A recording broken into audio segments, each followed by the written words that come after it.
وقت خاندان صدیقی کے لیے آزمائش کی گھڑیاں تھیں۔ گھر کا ذرہ ذرہ مغموم اور اداس تھا۔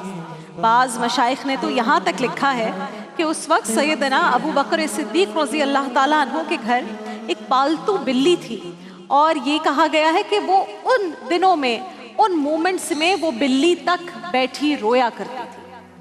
سیدہ عائشہ کی اس بہتان کی وجہ سے وہی کیفیت تھی جسے ناظرین کرام کبھی حضرت مریم سلام اللہ علیہا گزری تھی۔ اماں عائشہ فرماتی ہیں کہ انہی دنوں میں نے ایک خواب دیکھا جس میں ایک شخص نے مجھ سے پوچھا کہ کیا بات ہے، کیوں اداس ہے؟ میں نے کہا کہ لوگ جو کچھ کہہ رہے ہیں میں اس کی وجہ سے بہت غمگین ہوں۔ تو اس شخص نے کہا کہ ان کلمات کے ساتھ دعا کرو، اللہ تعالیٰ تمہاری پریشانی دور کرے گا۔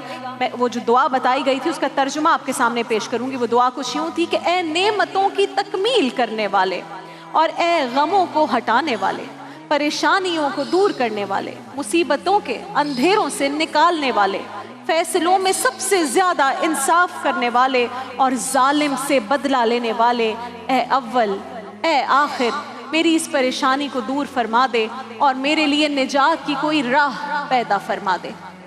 اماں عائشہ فرماتی ہیں کہ میں خواب سے بیدار ہوئی تو بارگاہ خداوندی میں سجدہ ریز ہو گئی اور دعائیں کرنے لگی کہ اے مظلوموں کے دستگیر، اے کمزوروں کے داتا، اے مصیبت زدوں کو مصیبتوں سے نکالنے والے۔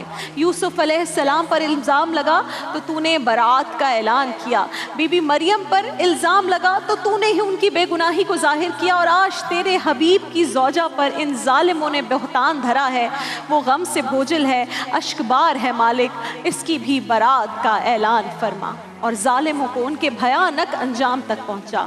دعا کی کہ اے رحمان و رحیم اپنے حبیب کے ناموں کی لاج رکھ لے۔ ناظرین کرام، وہ عرش الہی جو ایک عام انسان کی آہوزاری پر لرز اٹھتا ہے، چاہے وہ کوئی گویہ ہو اور وہ اللہ کے آگے کچھ مانگے، اللہ تعالیٰ خلیفہ کو بھیج دیتے ہیں۔ تو یہ تو آپ کی پیاری زوجہ ہے، وہ اپنے رسول کی محبوب زوجہ کی فریاد پر کیوں نہ لرزتا؟ آپ کی مناجات پر اللہ تعالیٰ کا دریائے رحمت جوش میں آ گیا۔ سیدہ عائشہ کے اس آزمائش سے سرخرو ہونے اور بہتان لگانے والوں کے ذلیل و رسوا ہونے کی اب گھڑیاں قریب آ گئی تھی۔ اللہ اکبر۔